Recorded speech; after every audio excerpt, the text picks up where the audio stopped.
Okay, we're in front of the ACLU. Of course, we called them and emailed them, and they haven't given us an appointment. So we're going to go in. We don't want to scare them. As our thesis goes, they could be mullahs. They could be Marxists. Or they could be vampires. So, because of that, does that work?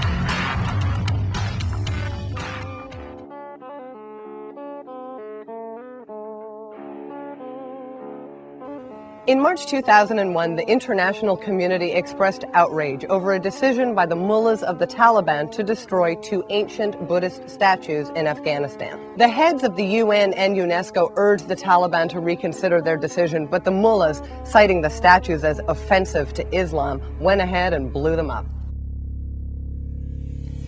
3 years later, and a little too closer to home, the ACLU threatened to sue the County of Los Angeles if they didn't remove a tiny cross representing the area's missionary past that was on the official county seal. Claiming that they didn't have the money to defend themselves against the ACLU, the LA Board of Supervisors quickly voted to remove the cross. Even when lawyers offered to take the case for free, they went ahead with their decision. Talk show hosts and civic leaders decried it as rewriting history and urged them to leave the seal unchanged, but they could not be swayed. There would be no putting it to the people nor to a constitutional test. The simple cross had become controversial, had been deemed divisive, and thereby possibly offensive. Now, am I saying that the ACLU and the Board of Supervisors are as bad as the Taliban? Of course not. Frankly, in this case, I think they might be worse. Because, although I'm not statistically sure, something tells me that the Afghani people were concerned with other things at the time. And, frankly, I don't believe that the mullahs went around collecting coin from the people for the dynamite. However, here in LA County, with polls showing us that 92% of the residents would like the seal to remain unchanged, our leaders are charging us for the privilege. Here in America, it might be a little difficult to see what the end results of this state-sponsored hostility towards religion might be. In fact, we do have to go a little outside of our borders, but not too far back in time. Here at home, such revulsion against the sight of the cross has never been that pervasive in American culture. Well, of course, except for the obvious examples.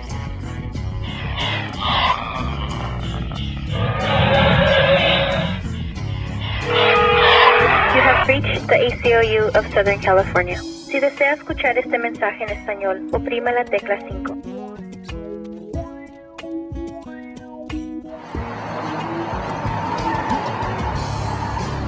I called and talked to a lady named Juliana on Monday, and then I emailed that I was trying to see if I could get a quick interview with someone for a couple of minutes. This is Bill Becker. He's a lawyer. He's a lawyer we like because he's a lawyer on our side. We're outside the ACLU. It's making us really happy. They won't speak to us, but Bill will. Well, I called on Monday and I talked to Juliana, and then I emailed yesterday, but I haven't heard back from anyone. The ACLU does is they will send a threatening letter to organizations and municipalities to try to sanitize the community of any reference to religious tradition. My name is Anna.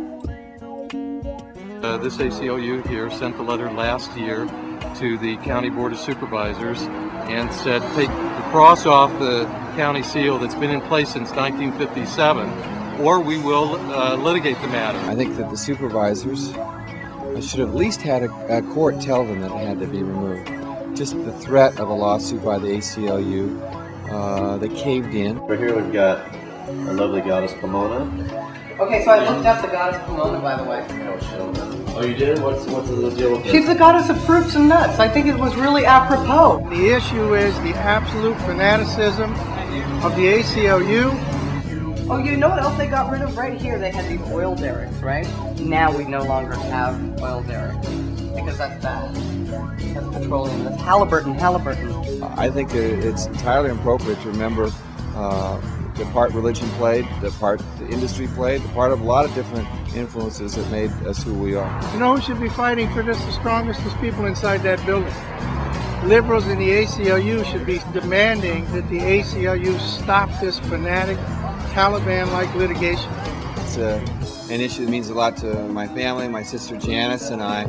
know that our dad designed the county seal. No, now, she didn't make any arrangements with you. Right, I know, I'm just here to pay. A lot of people came to this country seeking religious freedom. We shouldn't try to obliterate that from our history. So I just wanted to give them an opportunity to have their side.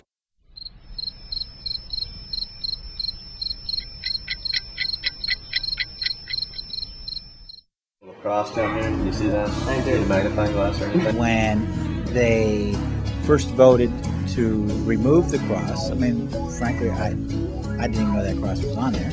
We want to know how much space, percentage of area was actually taken up by that cross. Okay. The tiny cross on the county seal that really wasn't bothering anybody is certainly not something that I don't think he ever thought would be something that would be divisive.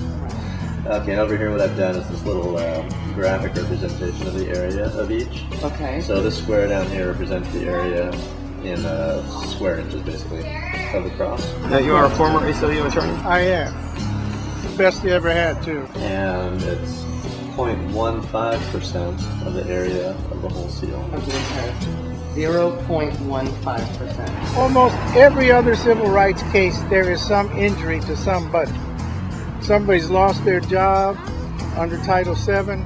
Somebody had a speech deprivation. Somebody got beat up by authorities. They have some physical, mental, economic injury. They're going to spend hundreds of thousands of dollars to change the seal on all the county vehicles and all the county buildings and all the county stationery. In an Establishment Clause case, it's somebody who says, I take offense. And the offense is based upon religion, theology, philosophy, politics. There's no injury. We are challenging the county's action on the grounds of a violation of the Establishment Clause of the First Amendment of the Constitution, the U.S. Constitution, because we feel that the county's action shows an overt hostility toward religion in general, Christianity in particular. By the way, we've been here live at the Hollywood Bowl. This is the same Hollywood Bowl that appears on the LA County seal. Coincidentally, the troublesome cross is here live with us too. I wonder how much longer that has. The left is preoccupied with politics because that's their religion. This is an issue, I think, again, of the kind of cultural divide that is happening when people try to obliterate history, to try to refashion history in their own liking. These fools, and they are all fools, every one of them, who believe that the decline of the cross will make a better world, do not know history.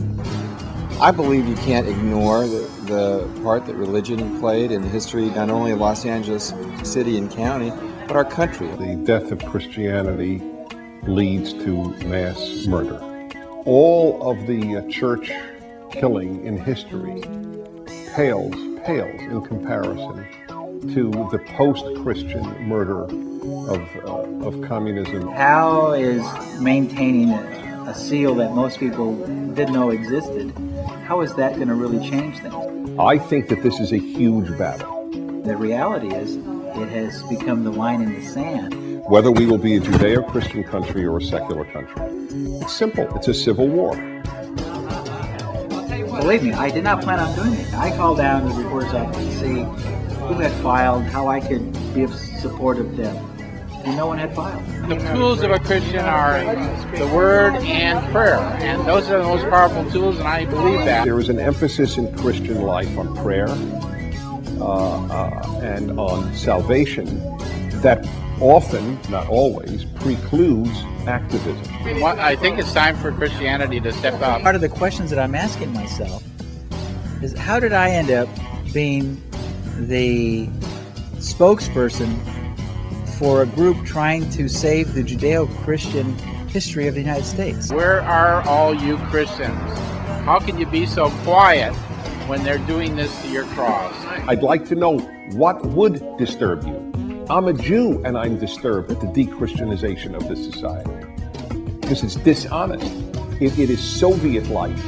I'm not a very religious person. If we can get this on the ballot, I think the voters will say, you know what, regardless of what religious background I am, I think that taking that cross off the seal was the wrong thing to do. I know it's a political thing, and I know that there's other meanings to it, but it is religious bigotry, and Christians should not be silent and allow this to happen. Why me? The goddess Pomona, at 100 times the size of the cross, failed to convert many to the service of Roman goddesses. Likewise, the little cross, though perhaps an inspiration to some, well, it certainly can't hurt somebody, can it, just by them looking at it?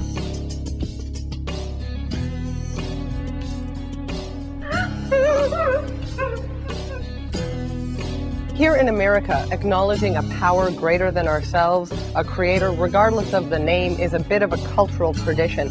In fact, that is what our founding fathers based the unalienable nature of our rights upon. Remembering that those rights are a gift from that creator is the one thing that ensures that man will always keep his hands off of them. How could I speak out and verbalize my displeasure with the elected officials if I sit back and do nothing?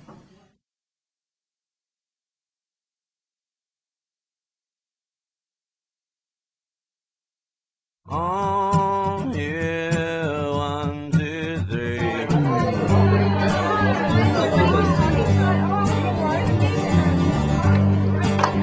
And to destroy 2 ancient...